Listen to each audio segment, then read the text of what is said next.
curahkan kepada kita semuanya ilmu yang bermanfaat sehingga bisa kita amalkan sebagai bekal untuk menghadap kepada Allah Jalla wa'ala. Allahumma amin. Salawat dan salam semoga senantiasa tercurahkan kepada junjungan kita Nabi Agung Muhammad sallallahu alaihi wasallam, kepada keluarganya, sahabatnya, dan umatnya yang setia mengikuti tuntunannya hingga akhir nanti. Bapak-bapak, ibu-ibu, para hadirin, para hadirat, dan juga segenap pendengar serta pemirsa rahimani wa rahimakumullah. Adakah di antara kita yang suci dari dosa?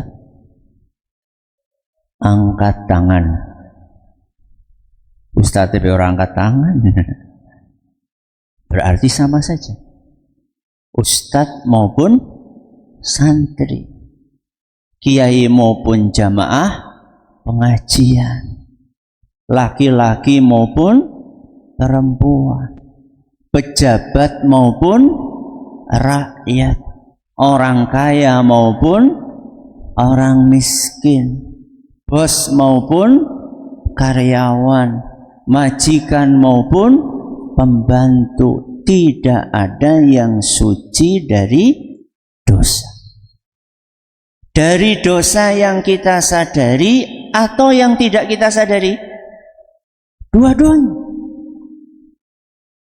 Entah itu dari dosa yang kita sadari maupun dari dosa yang tidak kita sadari. Antara dosa yang disadari sama yang tidak disadari banyak mana? Banyak mana?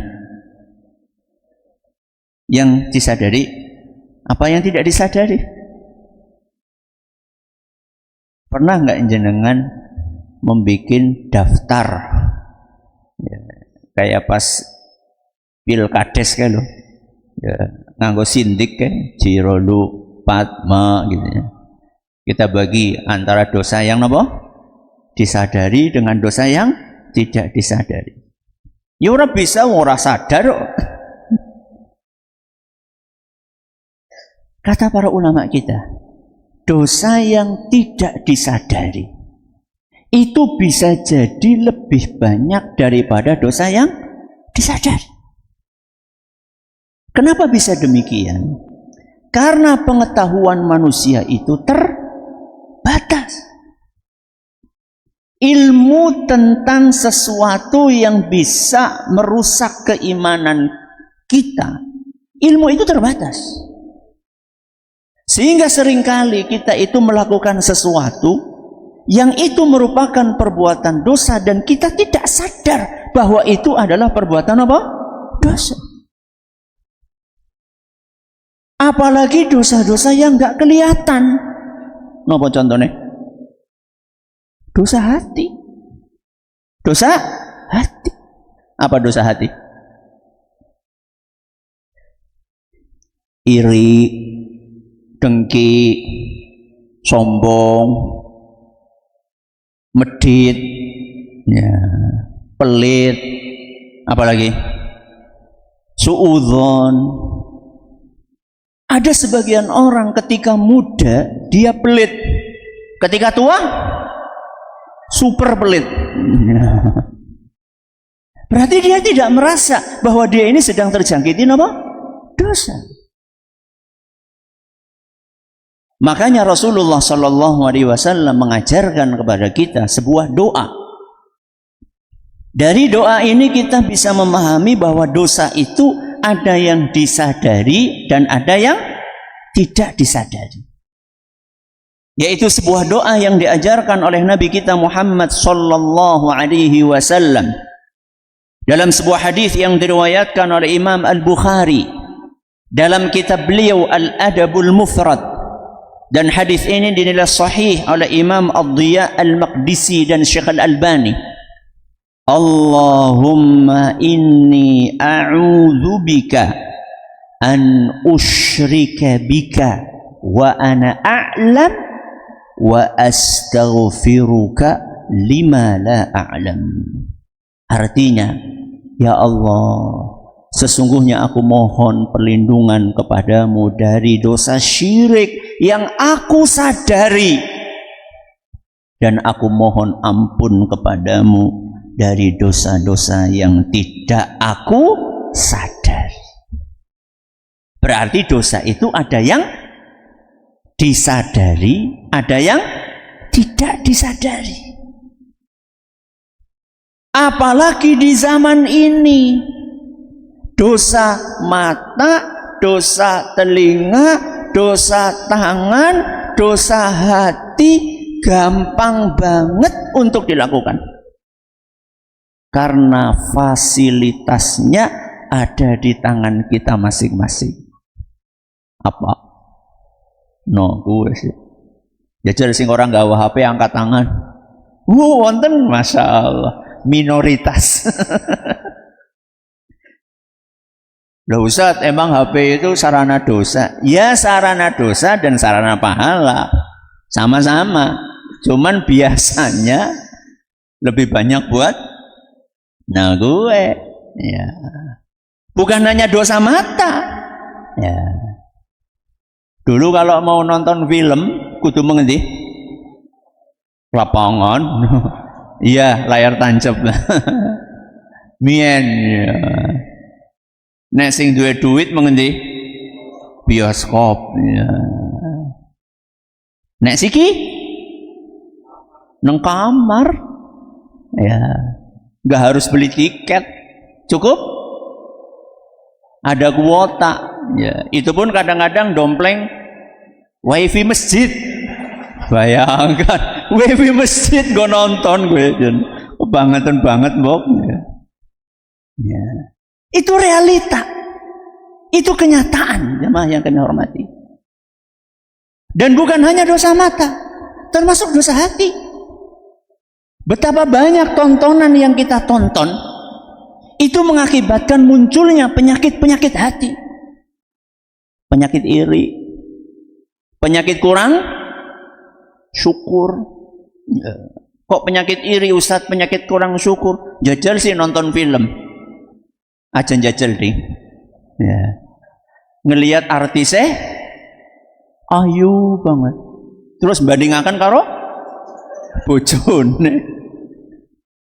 Kedening ayu banget, bojoku wis tua ya. Ora ayu, akhirnya jadi kurang syukur ya. Ngelihat konten tentang gerbek rumah yang wah, yang mewah, terus ngelihat rumahnya sendiri bocor ngendi-ngendi ya. Wah, enak banget ya, ada kolam renang mana pribadi, koleksi mobilnya banyak. Aku ya motor wis kawit tahun 70 ora ganti-ganti. Akhirnya muncul kurang syukur. Itu dosa. Hasad itu dosa, iri itu dosa. Ya. Lah terus bagaimana Ustaz caranya supaya kita bisa menebus dosa-dosa tersebut, supaya kita bisa menggugurkan dosa-dosa tersebut, supaya kita bisa menghapuskan dosa-dosa tersebut? Langkah yang pertama, kan judulnya apa? Ayunan langkah penebus dosa. Langkah yang pertama, menyadari dosa. Apa langkah yang pertama? Menyadari dosa. Maksudnya Ustadz, maksudnya kita itu harus ngaku, harus sadar bahwa kita banyak dosa. Kenapa Ustadz? Karena kalau kita sudah sadar bahwa kita ini punya banyak dosa, maka akan terdorong untuk memperbaiki diri, akan gampang untuk dinasehati. Berbeda dengan orang yang tidak merasa bersalah ya, ada orang melakukan kesalahan tapi tidak merasa bersalah, diomongi ngegas ya, diomongi ngeyel, dari siapa? Bahkan ada sebagian orang, tobat apa sih, wong soleh kok. Jadi ada banyak orang itu tidak merasa bahwa dia banyak dosa. Orang yang tidak merasa bersalah dan banyak dosa susah untuk memperbaiki diri. Jadi kalau kita merasa banyak dosa kemudian terasa gelisah di hati, itu tandanya kita masih punya keimanan. Ya. Tandanya masih punya apa? Keimanan. Ibaratnya seperti kaca yang kinclong, kalau ada noda sedikit, pripun? Akan kelihatan. Ibarat kertas yang putih, kalau ada noda hitam akan kelihatan. Berbeda dengan kertas hitam. Kalau kertas itu putih, belum ada coretan apa-apa, sekali ada coretan langsung kelihatan. Begitu pula orang yang beriman, karena dia punya keimanan, dia punya hati yang bersih. Ketika dia melakukan perbuatan dosa, dia akan merasa gelisah. Kata Rasulullah sallallahu alaihi wasallam dalam sebuah hadis yang diriwayatkan oleh Imam Ahmad, dan hadis ini isnadnya dinilai sahih oleh Ar-Rubai dan Al-Albani. Ketika Rasulullah SAW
ditanya, ya Rasulullah, mal iman? Wahai Rasul, iman itu apa? Maka Nabi SAW menjawab, idza sarratka hasanatuka wa sa'atka sayyi'atuka fa anta mu'min. Iman itu tandanya kalau engkau melakukan kebaikan, hatimu akan merasa senang dan bahagia. Dan apabila engkau melakukan dosa, maka hatimu akan gelisah dan resah. Kalau kita melakukan apa? Kebaikan, amal soleh, ngibadah, maka hati kita akan senang. Kalau kita melakukan dosa, maka hati kita akan gelisah. Itu tandanya beriman. Berarti kebalikannya apa? Nek beramal soleh gelisah, nek berbuat dosa seneng. Pripun gue berarti? Ya berarti kebalikannya. Ya. Kita yang mana coba? Beramal seneng, nopo berbuat dosa seneng? Temenan. Saya kasih contoh, 2 contoh aja. Nek terawehan imame dawa,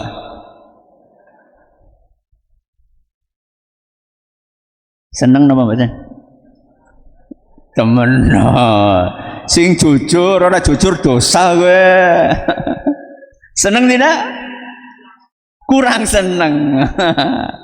Contoh pertama. Contoh kedua, anak kotak infak liwat, ngerogoh sak. Orang ngerti ki duitnya sing ngendi, asal ngetokaken. Begitu anu lagi fokus ya, fokus pengajian ya, kotak infak lewat, ngerogoh sak, ngelebokaken. Begitu wis arep mlebu nembe sadar, iki warnane apa ya? Jebule sing mlebu abang. Jenengan bahagia? Ayo. Di situ pembuktiannya. Aduh, dening sing abang ora sing abu-abu ya. Jadi orang yang beriman itu tandanya ketika dia melakukan amal soleh dia akan senang, dan ketika dia melakukan dosa dia akan gelisah, dia akan resah, dia tidak tenang. Pertanyaannya, ketika melakukan perbuatan dosa, kita gelisah apa senang? Bingung. Masang nomor. Masang apa? Nomor. Jebule kalah. Pripun? Inna lillahi. Bayangkan.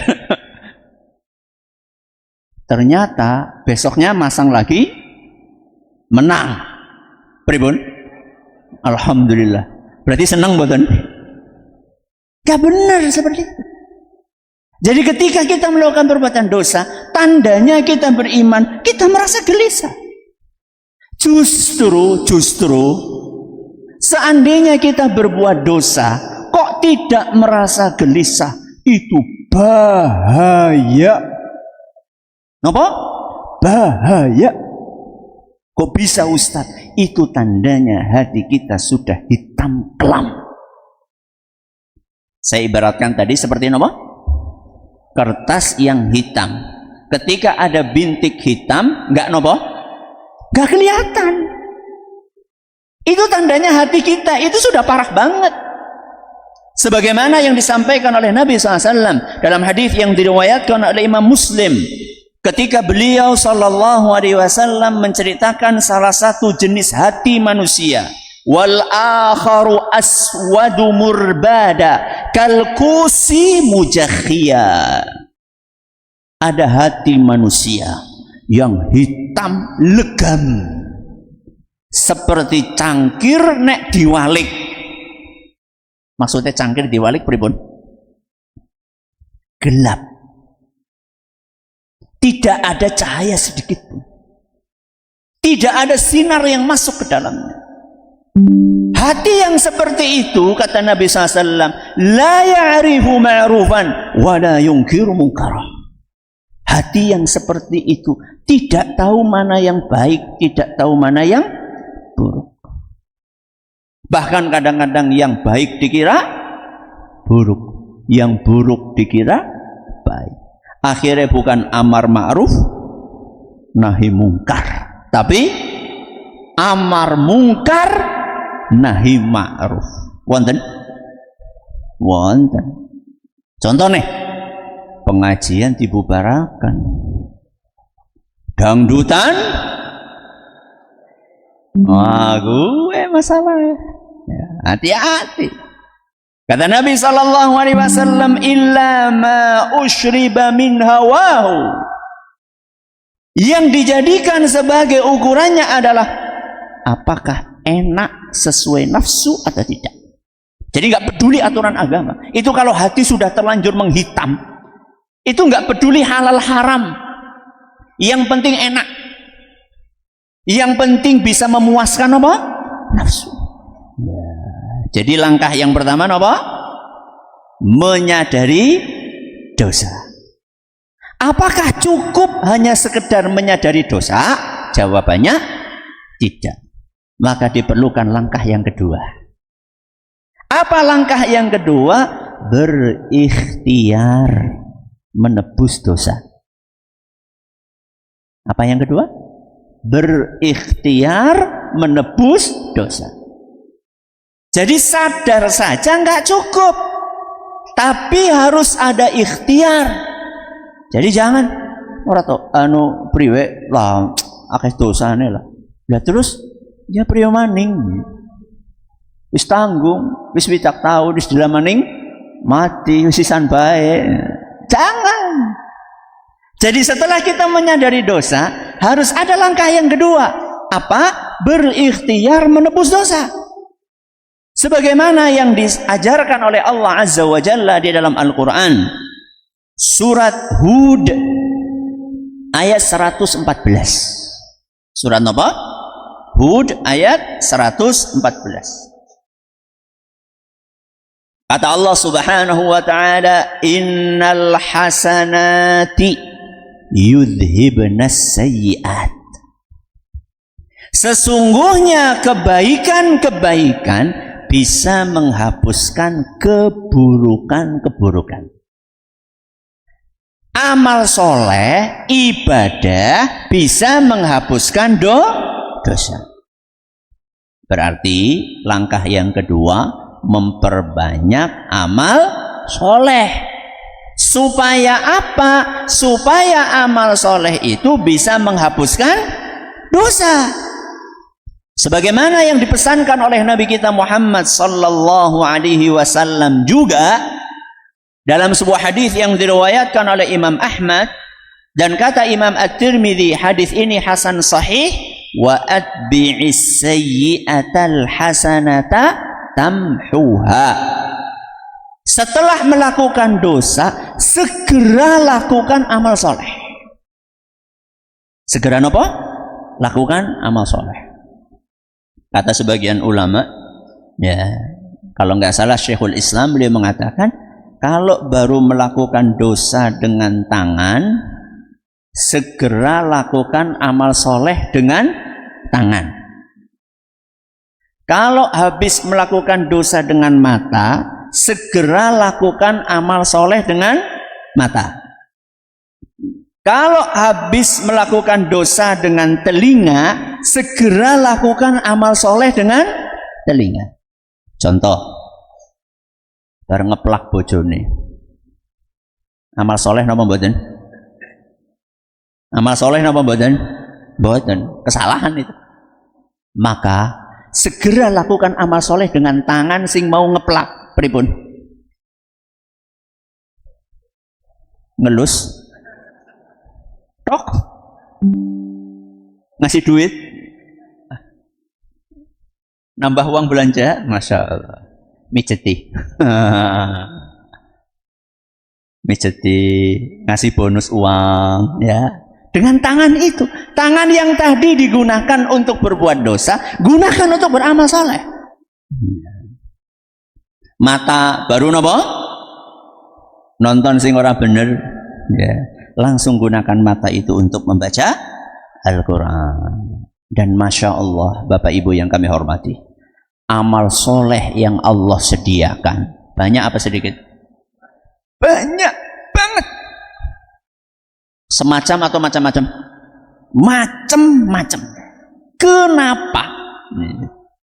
Allah Subhanahu wa ta'ala menyediakan untuk kita amal soleh yang banyak dan bermacam-macam. Itu adalah karena kasih sayang Allah kepada kita.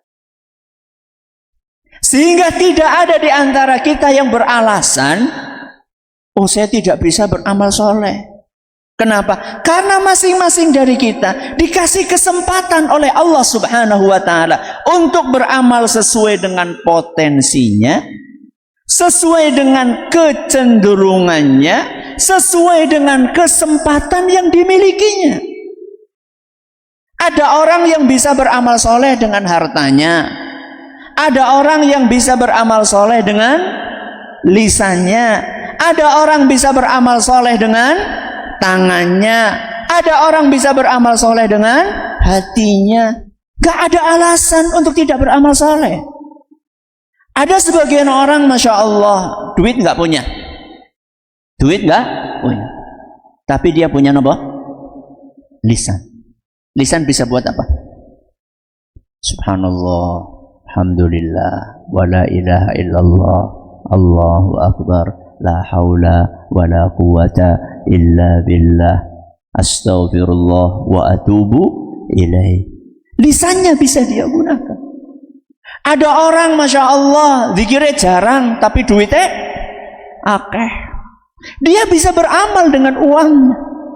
Melu program sehati, ya, nyambung. Ya.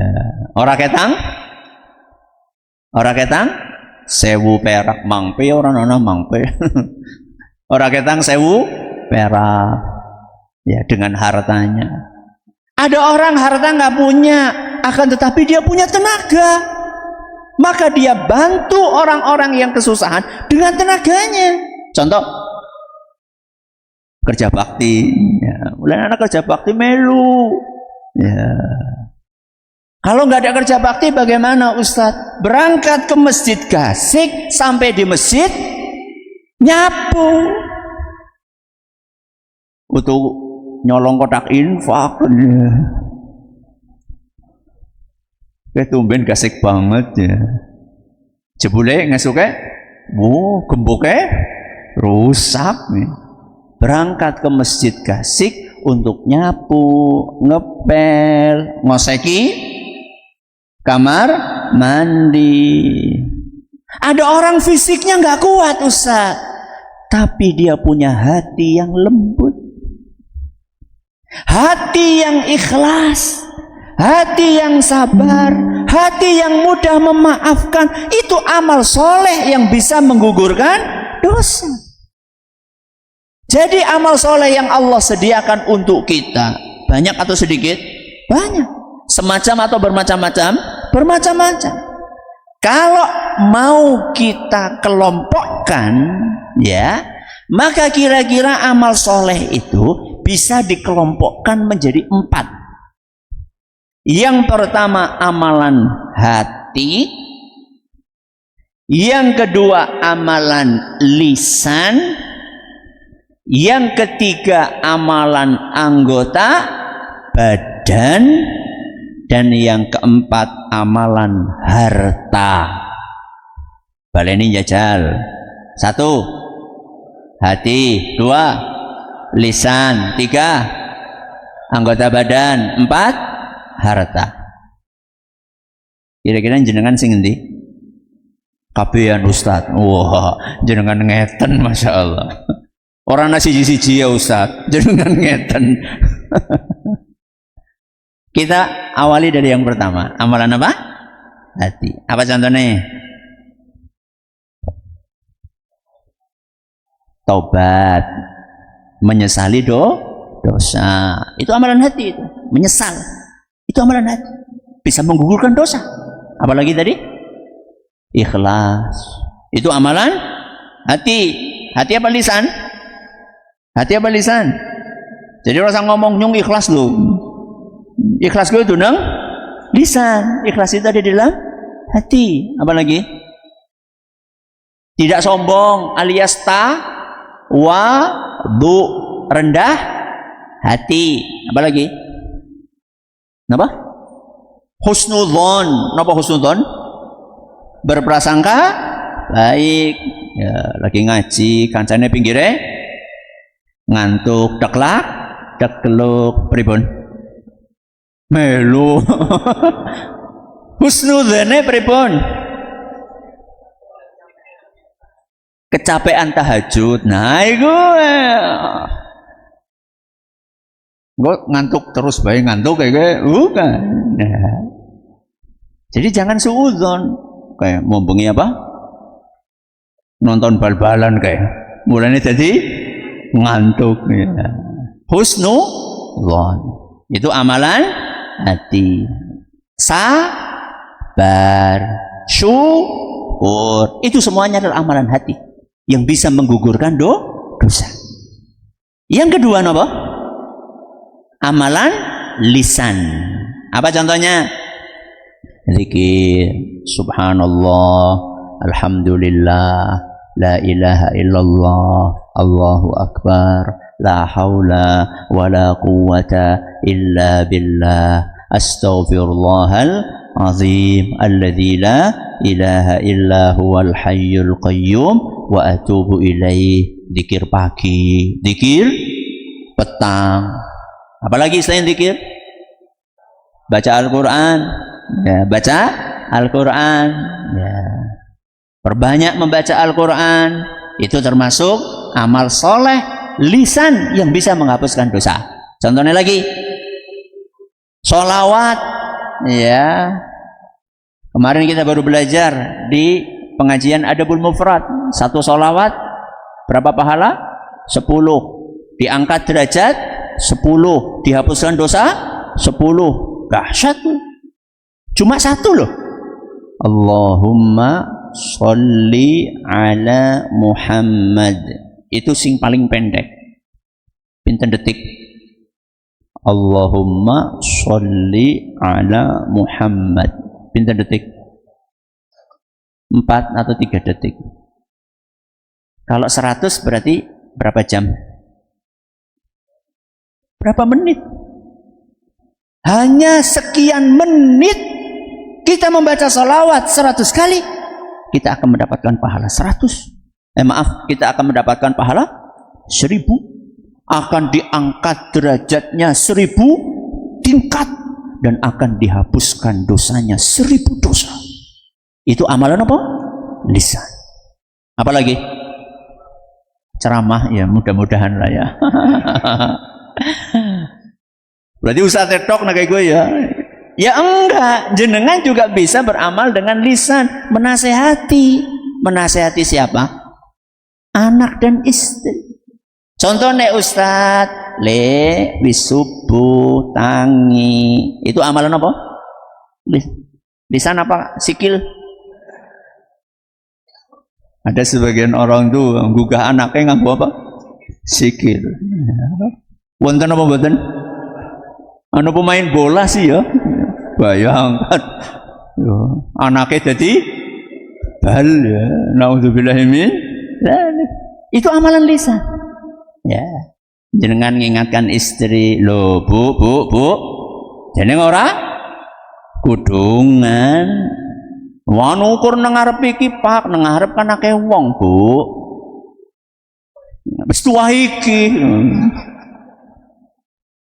Jenengan tahu nggak, setan itu licik. Mbah-mbah sewidak loro oleh setan dibikin seakan-akan seperti mbak-mbak 26. Jadi bisa kewalik gue. 62 jadi nopo? 26. Medeni gue. Sing luwih parah maning, mbah-mbah 81. Jadi pira? 18. Jadi suami mengingatkan istrinya, walaupun cuma sekedar jemur pakaian di mana?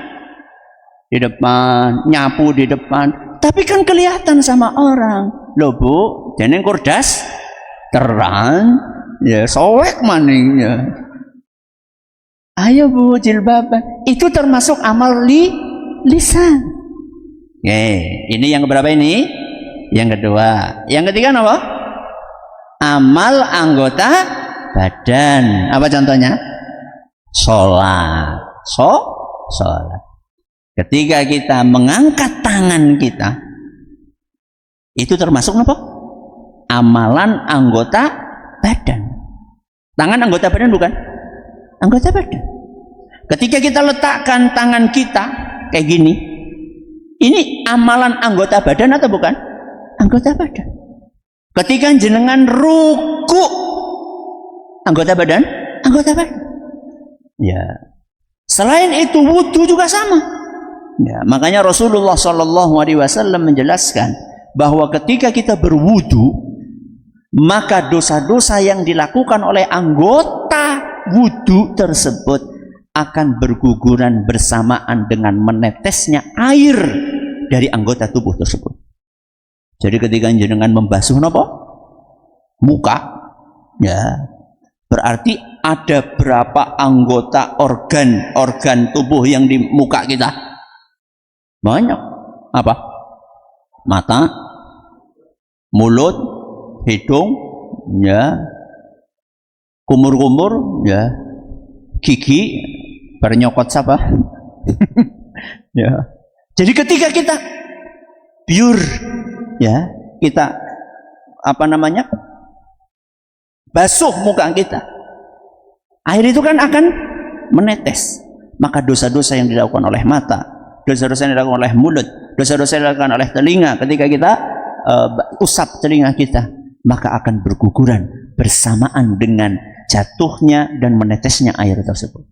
Itu amalan anggota badan. Apalagi contohnya amalan anggota badan? Membantu orang lain, betul? Ya, ada mbah-mbah keberatan belanjaan, dibantu. Ya, orang kur mbak-mbak tok. Ya. Mbak-mbak sih kuat. Ya. Janda dibantu, orang kur janda muda, termasuk janda tua dibantu. Tulus, orang bulus. Ya. Orang modus. Betul-betul pengen membantu dengan anggota badan kita. Apalagi menyingkirkan sesuatu yang mengganggu dari jalan. Ya. Jadi ada sebagian orang justru malah meletakkan sesuatu yang mengganggu di jalan. Contohnya tikus. Betul. Ya. Polisi tidur ya orang. Aja ngawur. Ya. Kecuali polisi tidurnya dhuwur banget ya. Gue marahkan wong babaran bisa brojol gue. Yang kalau polisi itu masih wajar ya. Enggak. Buang sampah ya. Sekang omah arep memejit gawa plastik isine popok. Pas mau ke masjid lihat ada sungai. Ya. Dosa atau tidak? Dosa. Dosa. Ya. Harusnya kita itu membersihkan, bukan malah ngotori. Termasuk juga amal anggota badan yang bisa menghapuskan dosa adalah berjalan ke masjid. Napa? Berjalan ke masjid. Sebagaimana yang disampaikan oleh Nabi kita Muhammad sallallahu alaihi wasallam dalam sebuah hadis yang diriwayatkan oleh Imam Muslim, ala adullukum ala ma yamhullahu bihil khataya wa yarfa'u bihid darajat. Maukah kalian ku beritahu sebuah amalan yang bisa menghapuskan dosa-dosa dan mengangkat derajat kalian? Qalu bala ya Rasulullah. Maka para sahabat mengatakan, tentu wahai Rasul, kami pengen tahu amalan itu apa. Nabi SAW mengatakan, isbaghul wudu alal makarih, menyempurnakan wudu walaupun terasa berat. Kemudian kata Nabi SAW, wa kathratul khuta ilal masajid, dan banyak langkah menuju ke masjid. Kenapa? Banyak langkah menuju ke masjid. Wantidharus sholati ba'da shalah, dan menunggu sholat untuk datang sholat berikutnya. Contoh, bar maghrib ora balik, ngenteni teng pundi? Masjid karo ngaji kutul isya. Itu termasuk pengguguran dosa. Kathratul khuta, banyak melangkah. Berarti yang rumahnya jauh dari masjid sama yang rumahnya dekat dari masjid, pahalanya banyak mana? Yang jauh, yang dekat. Kenapa jenengan mendekat ke masjid? Nah, apa? Jauh nganggo motor. Ada kejadian perkampungan, namanya perkampungan Bani Salamah. Perkampungan apa? Bani Salamah. Dalam hadis riwayat Bukhari dan Muslim. Begitu Rasulullah SAW buka Masjid Nabawi, bangun Masjid Nabawi, Bani Salamah itu pengen migrasi. Pengen pindah dari kampungnya yang jauh kemana? Mendekat ke Masjid Nabawi. Apa kata Nabi Sallallahu Alaihi Wasallam? Ya Bani Salimah, diyarukum tuktabu atharukum. Wahai Bani Salimah, tetaplah di kampung kalian, karena langkah-langkah kaki kalian menuju ke masjid akan ditulis sebagai pahala oleh Allah Subhanahu wa ta'ala. Berarti sama Nabi disuruh apa? Menetap. Kira-kira jaraknya pinten?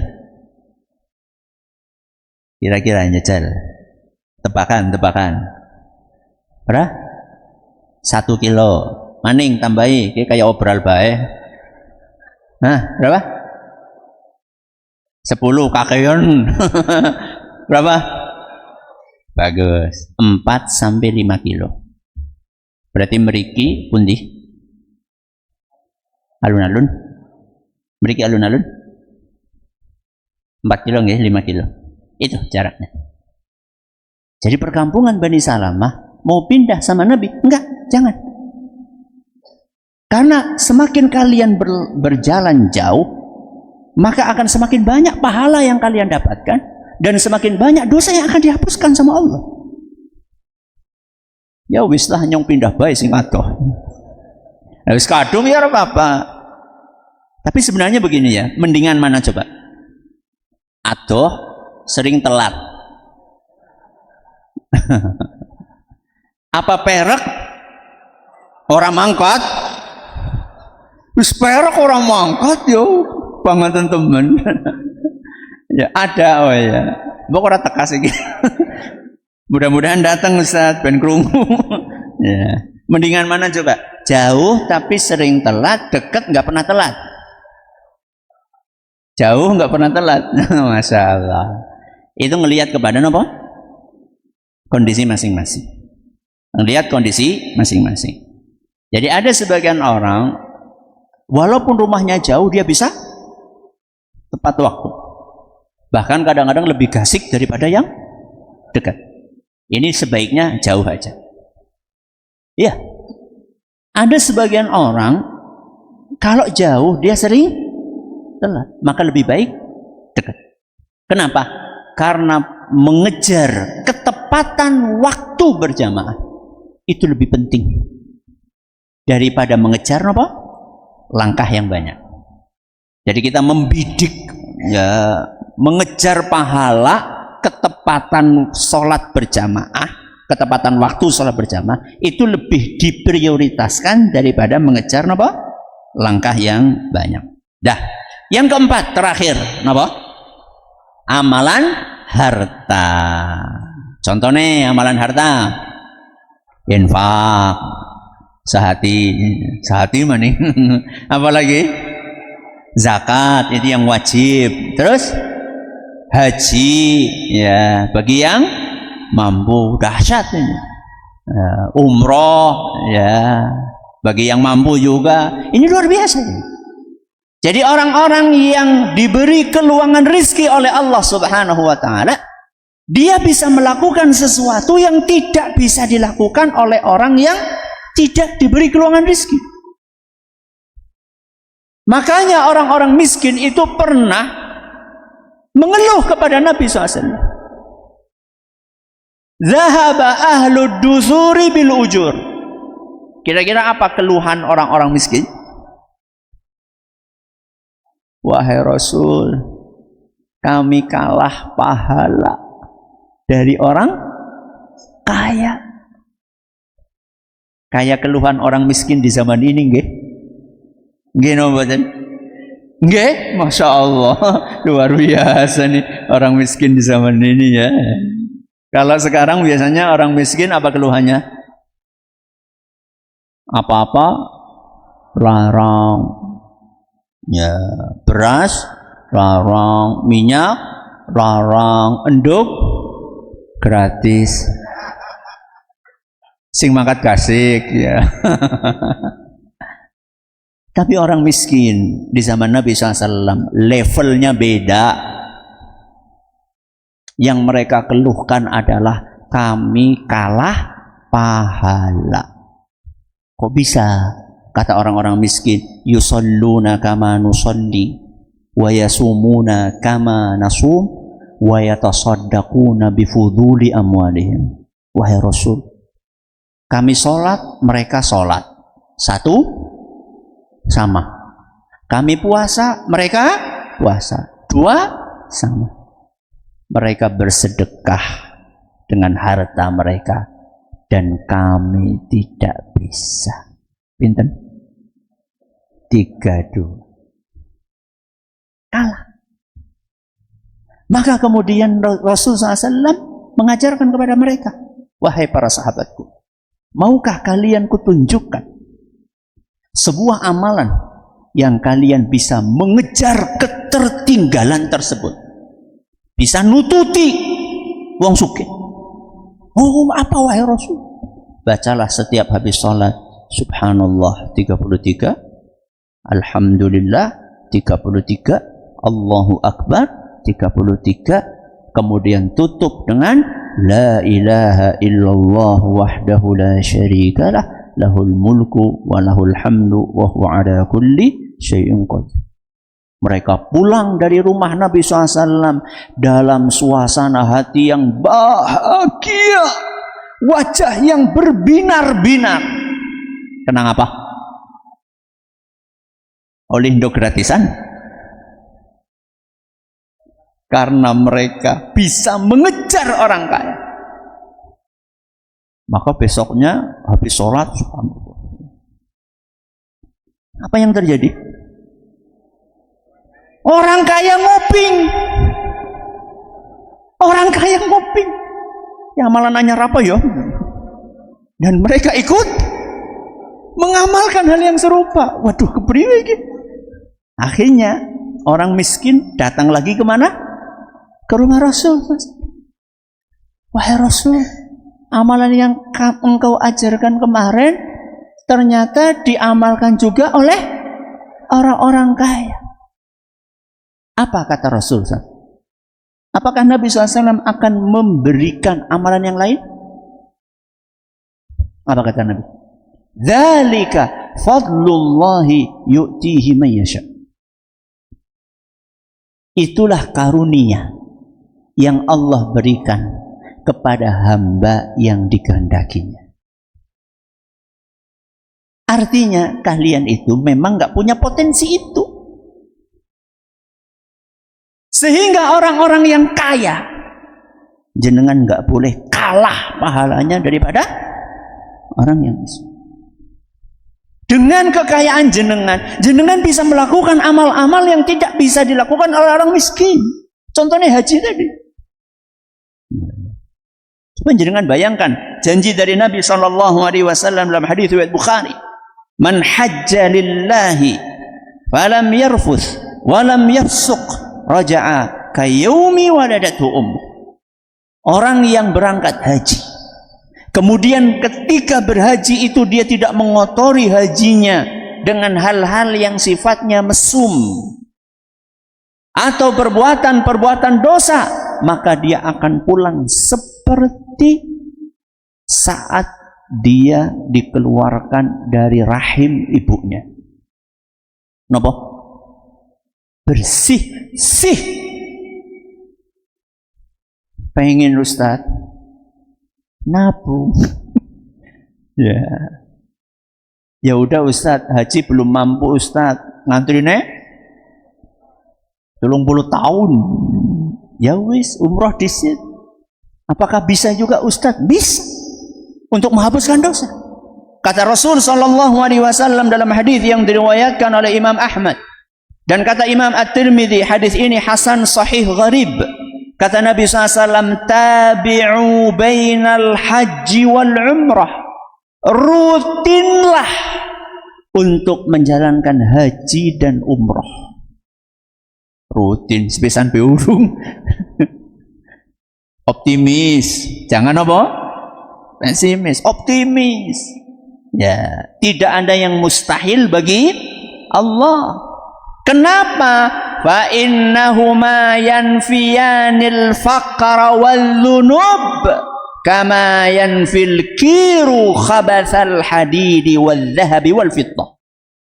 Karena sesungguhnya sering-sering berhaji dan berumrah itu akan membersihkan seseorang dari kefakiran dan dari dosa. Seperti api membersihkan besi, emas dan perak dari kotoran yang melekat di dalamnya. Apa yang bisa dibersihkan? Kefakiran dan dosa. Jadi orang yang sering haji dan umrah, dosanya akan bersih, kefakiran akan menjauh dari dia. Yakin apa mboten? Yakin apa mboten? Yakinnya kayaknya mboten kepriwe lho. Yakin apa mboten? Yakin. Ustaz, larang Ustaz. Wong buktine aku duwe duit 100 juta. Nggo umroh 38, 39. Kok bisa-bisanya kemudian jadi malah enggak miskin? Loh, kalau misalnya 100 juta buat umroh berapa? 40, ya tinggal berapa? 60. Bagaimana kemiskinan akan berkurang Ustaz? Bukannya malah tambah miskin? Oh enggak. Pertama, ini adalah ujian keimanan. Siapa yang menyampaikan tadi? Rasulullah SAW. Percaya Kanjeng Nabi mboten? Percaya. Satu, itu pondasinya keimanan. Yang kedua, kefakiran itu tidak selalu konotasinya kefakiran harta. Bisa juga konotasinya adalah kefakiran jiwa. Apa itu Ustaz? Miskin jiwa, miskin hati. Miskin hati itu adalah perasaan takut dengan berkurangnya harta. Pelit untuk beramal. Rakus dengan harta. Tidak qanaah. Ketika kita haji, ketika kita umrah, kita akan mengeluarkan harta lillah. Kemudian setelah itu kita memakai kain yang sangat sederhana. Bukan pakai jas, bukan pakai jasi, bukan pakai sepatu yang kinclong, tapi pakai apa? Kain ihram. Ya. Kemudian kita keliling Ka'bah dengan pakaian sederhana yang semuanya sama. mengingatkan kita bahwa nanti sebentar lagi kita akan dibungkus dengan kain yang mirip dengan itu. Alias harta yang kita miliki, yang kita tumpuk di mana-mana itu tidak ada gunanya kalau tidak kita manfaatkan di jalan Allah Azza wa Jalla. Kita bersihkan hati kita dari kerakusan terhadap harta, dari ketakutan untuk hilang harta. Itu adalah kefakiran jiwa. Kefakiran harta pun juga akan diganti sama Allah Azza wa Jalla. Bukankah Allah Subhanahu wa Ta'ala sudah menjanjikan kepada kita bahwa orang-orang yang berinfak pasti akan diganti oleh Allah Subhanahu wa Ta'ala, sebagaimana yang Allah sampaikan di dalam Al-Qur'an, wa ma anfaqtum min syai'in fahuwa yukhlifuh. Apapun yang kalian infakkan pasti akan diganti oleh Allah Subhanahu wa Ta'ala. Al-Quran surat Saba ayat 39. Saya tanya sama jenengan, kalau Allah ngasih ganti, kira-kira lebih istimewa atau tidak? Wong Allah yang ganti kok. Kalau tetangga kita yang ganti mungkin sama atau bahkan lebih rendah. Jenengan tahu ngirimi gule baline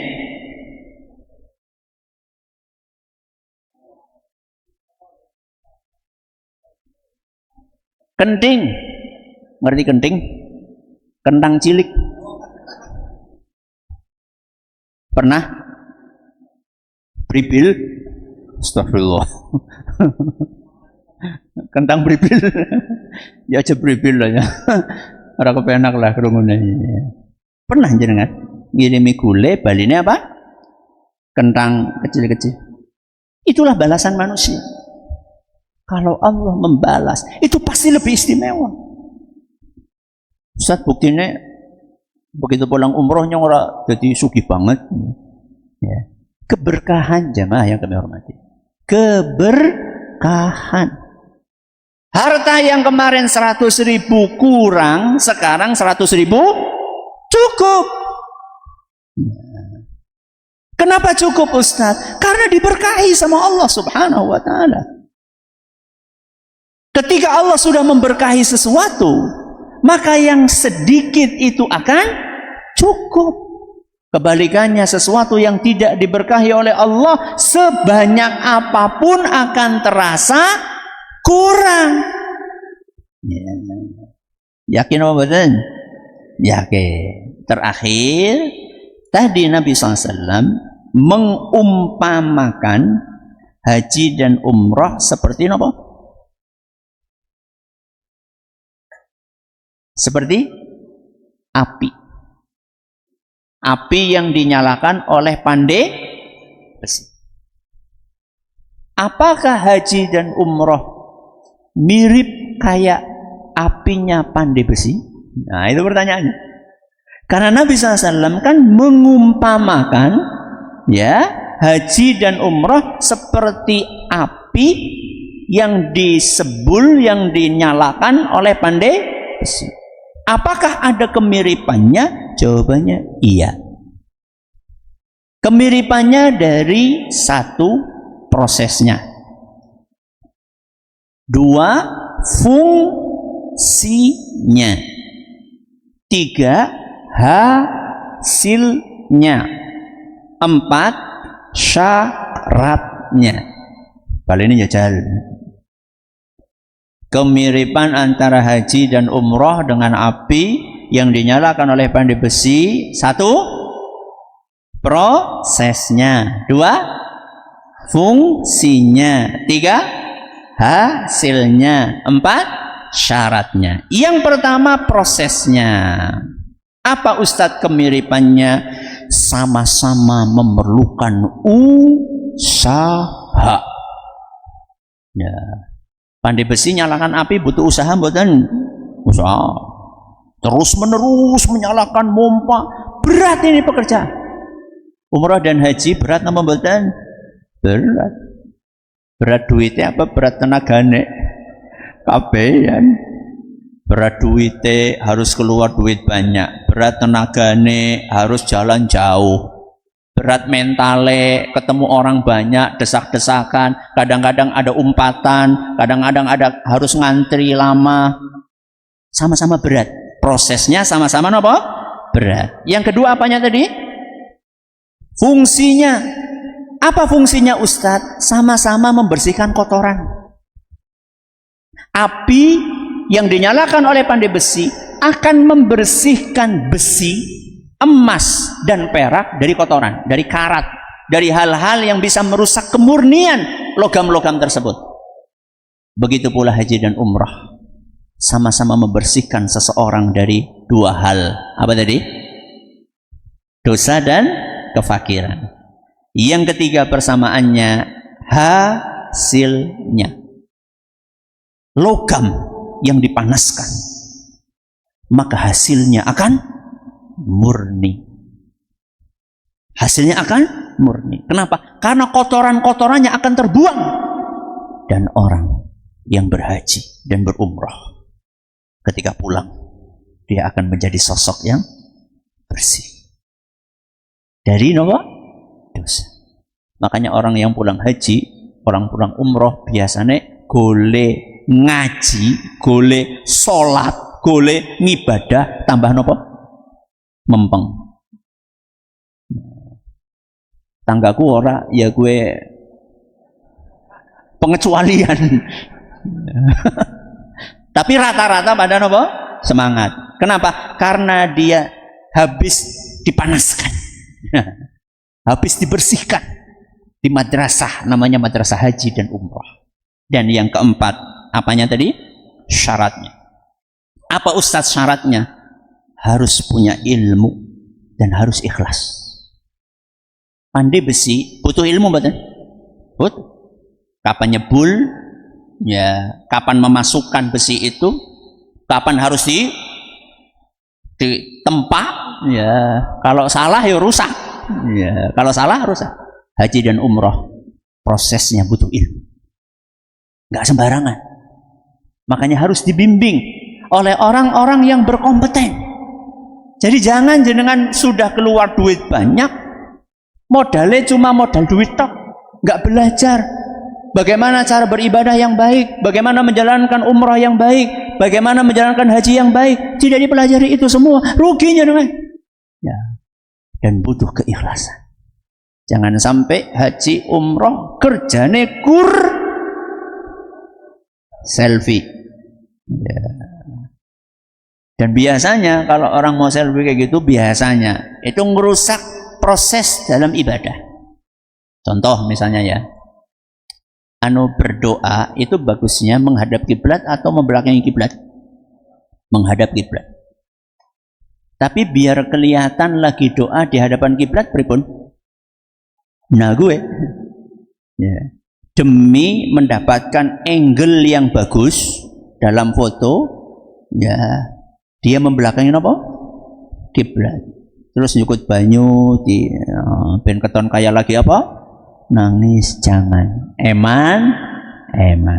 Ini materi kita hari ini. Semoga bermanfaat untuk kita semuanya. Terima kasih atas perhatiannya. Mohon maaf atas segala kurangannya. Masih ada agenda lain ya. Habis ini ada peresmian kantor Biro Umroh Hijrah Al-Fatih di Pondok Pesantren Tunas Ilmu, sehingga materi pengajian kita cukupkan. Silakan nanti yang sudah mendapatkan kupon ya untuk telur bisa ngantri ya, yang nggak dapat kupon nggak usah ngantri. Ya. Kemudian yang mau menghadiri acara peresmian dipersilakan juga, cuman kursinya terbatas ya, cuma 50 kursi, bebas aja siapa yang mau hadir silahkan. Begitu dari kami, terima kasih atas perhatiannya, menurut segala kurangannya. Subhanakallahumma bihamdika asyhadu an la ilaha illa anta astaghfiruka wa atubu ilaik. Assalamualaikum warahmatullahi wabarakatuh. Waalaikumsalam warahmatullahi wabarakatuh.